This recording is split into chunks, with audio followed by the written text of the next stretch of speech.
और अब बात क्राइम की खबरों की भी कर लेते हैं। सबसे पहले बात होगी देहरादून लूटकांड की। लूटकांड के 8 दिन बाद उत्तराखंड एसटीएफ ने 2 लुटेरों को गिरफ्तार किया है और इस गिरफ्तारी के बाद अब पुलिस ने जांच और तलाश दोनों तेज कर दी है। लेकिन रुपयों के ट्रांजैक्शन के बाद इनपुट मिलते जा रहे हैं और उत्तराखंड एसटीएफ भी करीब पहुंचती दिख रही है। अब तलाश है लुटेरों के प्रिंस का, जो अभी भी फरार है।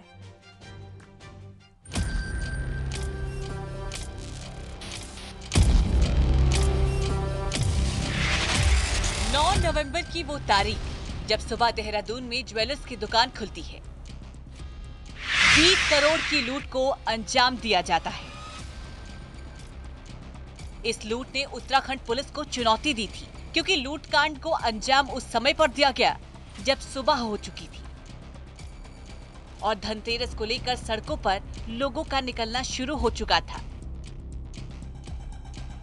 इस भीड़ में लुटेरे आते हैं और 20 करोड़ के जेवरात लूटकर चले जाते हैं। इस लूटकांड के बाद उत्तराखंड एसटीएफ ने लुटेरों की तलाश शुरू की और आखिरकार घटना के 7 दिन बाद एसटीएफ को सफलता मिली।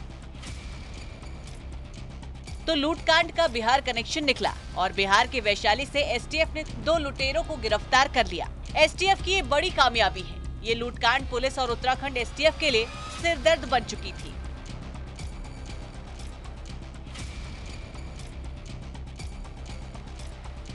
उत्तराखंड की पुलिस ने काफी मशक्कत कर और बिहार पुलिस की मदद से 2 अपराधियों को गिरफ्तार किया और अभी भी जो इस गिरोह का मास्टरमाइंड है वो फरार है। बताया ये जा रहा है कि जो गिरफ्तार युवक अपराधी जो है विशाल, उसका बड़ा भाई प्रिंस और एक और उसी के गांव का एक लड़का है विक्रम कुशवाहा, जो इस पूरे घटना की साजिश उसी ने रची थी। पटना जेल से भी इस पूरे डकैती कांड का तार जो है वो जुड़ा है।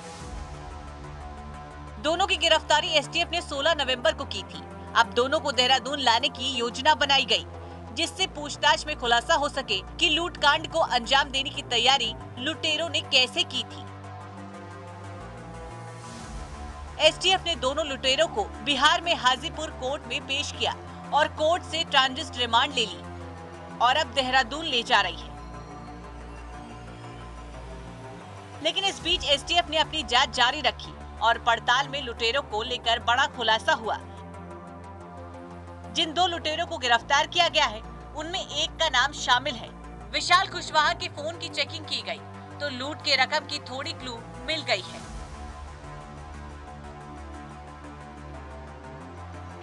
विशाल के फोन में 1.5 करोड़ का ट्रांजैक्शन। विशाल के भाई प्रिंस कुमार ने भेजा है रुपया।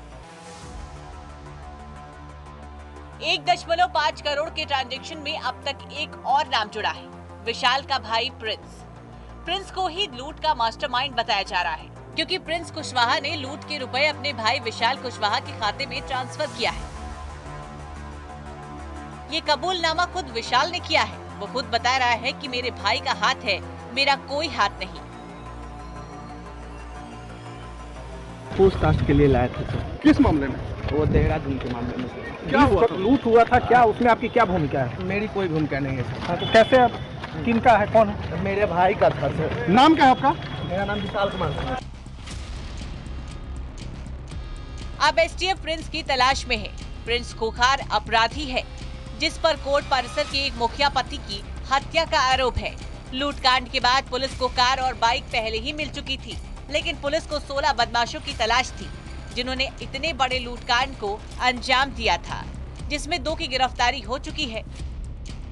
इसके जो मेन सक्रिय सदस्य हैं वो फरार चल रहे हैं। कुछ इनपुट आए हैं कि जेल से भी कुछ ऑपरेशंस ये मैनेज किया जाता है, तो सभी कड़ियों को जोड़ के देखा जा रहा है। हमारी टीमें लगातार इसमें दिन रात काम कर रही है। तो मुझे जिस तरह से आइडेंटिफिकेशन हुआ है, जिस तरह से साक्ष्य मिले हैं और इसमें 2 मदद करने वाले जो इस गैंग को फाइनेंशियल पीछे से सपोर्ट करते थे या लॉजिस्टिक उपलब्ध कराते थे बिहार के वैशाली में, उनकी गिरफ्तारी भी हुई, उनको वारंट भी पर भी लाया जा रहा है। तो अन्य पूछताछ से मुझे लगता है कि काफ़ी सारी जानकारी हमें मिलेगी, जिसके आधार पर इसमें गिरफ्तारी होना संभव है।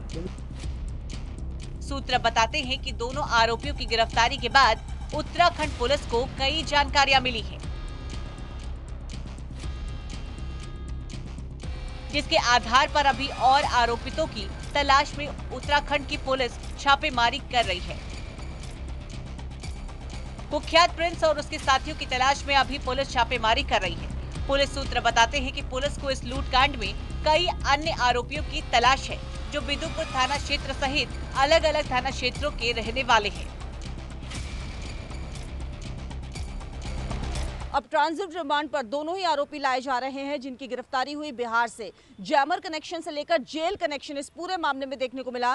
पुलिस का ये भी कहना है कि जल्द ही इस पूरे मामले का खुलासा कर लिया जाएगा, क्योंकि इसमें कई बड़ा गिरोह संलिप्त है जो कई राज्यों में इस तरह की घटनाओं को अंजाम दे चुका है। साथ ही साथ ये भी दावा किया जा रहा है कि ये खास तरीके से उन्हीं शोरूम को निशाना बनाते थे जहां पर एक साथ इनको बहुत सारी ज्वेलरी मिल जाए। जो शीशे जिनमें लगे होते थे, जिनसे ज्वेलरी इन्हें साफ तौर पर दिखती थी, वो भी पुलिस कहीं ना कहीं कनेक्शन जोड़कर देख रही है। कैमरा पर संदीपक उपाध्याय के साथ न्यूज़ 18 के लिए देहरादून से भारती सकलानी उनियाल।